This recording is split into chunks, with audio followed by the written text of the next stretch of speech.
However, there's one big change right in there. Hey, I'm Jonathan Sewell Sales at Mitchell Mazda on the Boulevard in Enterprise. And I'm standing with the 2020 Mazda 6 Grand Touring. And we're gonna cover the inside, the outside, under the hood, in the trunk, all the places that you wanna see. But before we do, go ahead and hit that JSS down here on the bottom and ding that bell so you can be subscribed and notified first of everything Mazda that comes your way. Let's jump into it.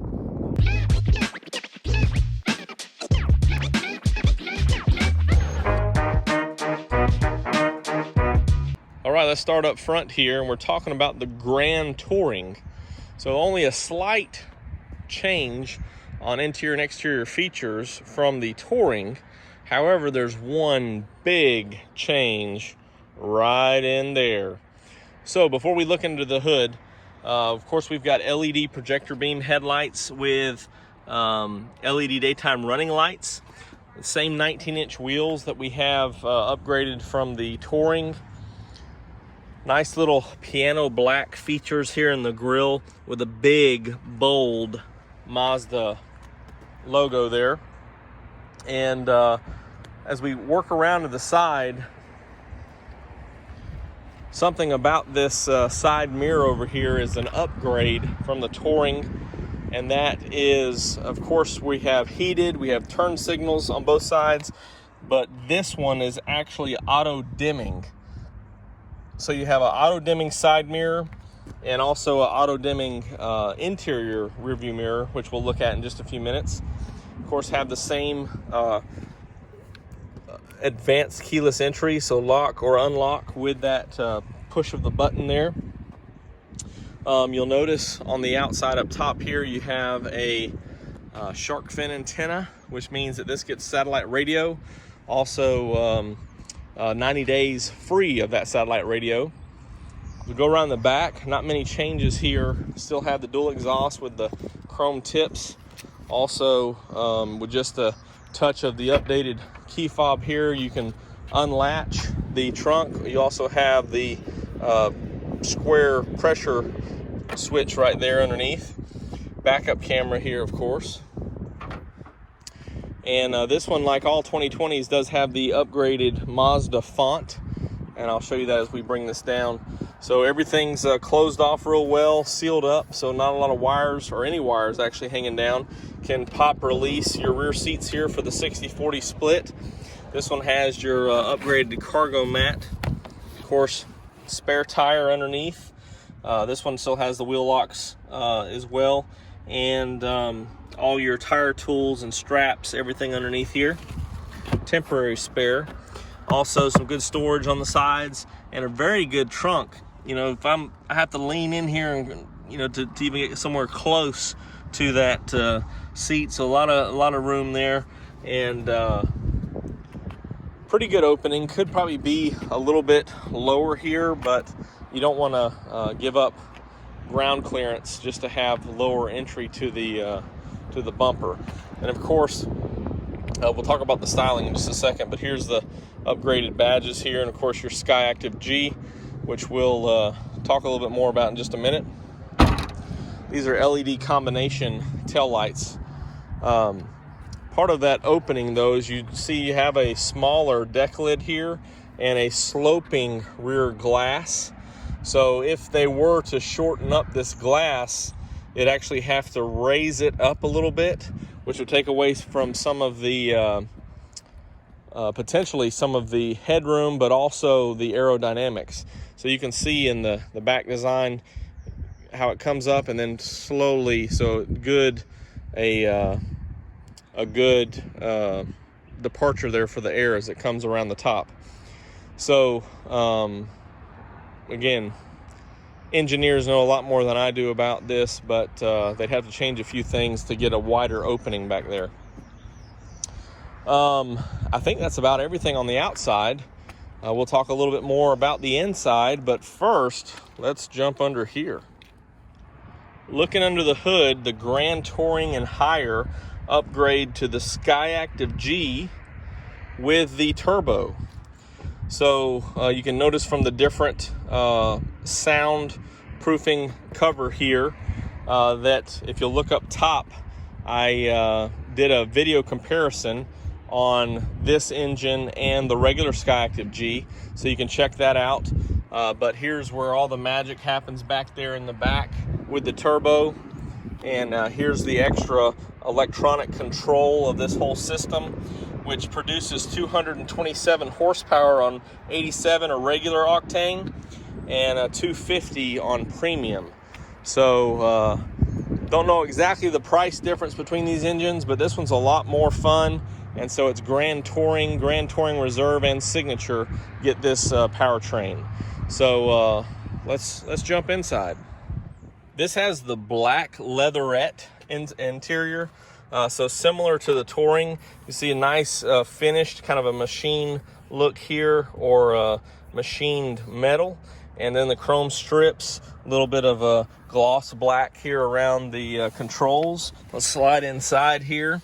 Contrast stitching, a little bit of a gray with this soft touch interior, and same styling on the doors around, and the same stitching on the seats, which again is a leatherette, but it's perforated, so it looks very classy, and it's also very comfortable. So I've talked about this multiple times, how this stitching pattern just makes it very comfortable, especially it's hard to see, but if you can look how it makes a kind of a round seat there. It's very good for the lumbar. All right, so traditional Mazda steering wheel. This is leather wrapped. And I guess if you're driving a turbo, you want to have paddle shifters. So you have paddle shifters available, or standard, I should say, on the Grand Touring and higher. Also, here's that auto dimming mirror that I was talking about. And yes, I'm trying to cut down on wind noise with the new microphone, so hopefully that's working out. So heated seats on this vehicle. So the Grand Touring's heated seats. To upgrade to leather and more amenities in the interior, you'd go to the Grand Touring Reserve, of course. And just like we're seeing across the line in 2020, you can add navigation through the SD card, but you have to go to the Signature to get it. So Grand Touring no longer offers the nav. Grand Touring Reserve no longer does. It's just in the Signature. And so you've got the 8-inch screen right here, which is very nice for the Mazda Connect. And let me just crank it up real quick. You got a full LCD screen right here. So it shows all your information, fuel, things like that, and then analog here, and then your tachometer. So just jump back real quick. There's your medallions there on your Mazda Connect, real big, and backup camera's real big, shows a good view there. Of course, you've got the 6-speed automatic with your sport mode, and a lot of good fun you can have with this turbo engine. And of course, I've talked about this more in that video that linked up earlier, but very minimal turbo lag, which makes it really fun. And that's one way that Mazda continues to look at that Jimba E-Tai, which is horse and rider as one. When you're wanting to giddy up and go, there shouldn't be any turbo lag, and so they've really worked hard for that. I think I've covered just about everything. You got your park and brake right here. Cup holders, again, which is the older design. We know on the CX-30 and the Mazda 3, they're moving them up front, which makes sense because when you're wanting to have your arm right here, you don't want to, yeah, it'd be good to do this, but sometimes you want to work this commander, and if you've got a cup right there, it's hard to do that. You have to reach around it. So just still thinking and advancing in that design there. You do have 2 USB ports with Apple CarPlay and Android Auto in there, and so a little bit of a console room. Let's pop back in the back and check it out. Did not move the seating position. Of course, I went over a lot of the back seat room when I was comparing the Mazda 3 to the Honda Accord, but you do have rear air vents back here. Also a nice fold down, slide my arm out of the way, fold down armrest, little device holder right here, and USB 2.1 chargers, so everybody's going to be connected and fully powered. And these are real comfortable too, kind of the same design as the front seats. The angle is, of course, fixed, and pretty comfortable there as well. Definitely have a lot of room in here, and a good ride. You have map lights up top here. Again, with the moonroof, we were talking before about some headroom, and you can see how it's kind of the contrast or the shadows showing there. So the moonroof stops back here, and then it gives you a little more headroom. And you know, I'm looking at this handle right here, but I don't. Of course, I cut my hair recently, but I'm not touching the roof or anything. So we've got pretty good headroom. And oh, you know, the one thing I forgot, which you can see it down here on the speakers, is the Bose interior. So it is the Centerpoint 2 with 11 speakers, and that goes in conjunction with the Sirius XM satellite radio. So on the Grand Touring, you do upgrade to a few nicer amenities. The big thing, though, of course, is that turbo engine, and just makes it even much more fun to drive. So thank you for joining me with a brief look. I feel like it was a brief look. Maybe it wasn't. On the 2020 Mazda 6 Grand Touring. Of course, this is our flagship sedan, and a lot of good room here, a lot of fun in these upper models for sure with the amenities. And I hope that you give me a shout. Drop any comments or questions below.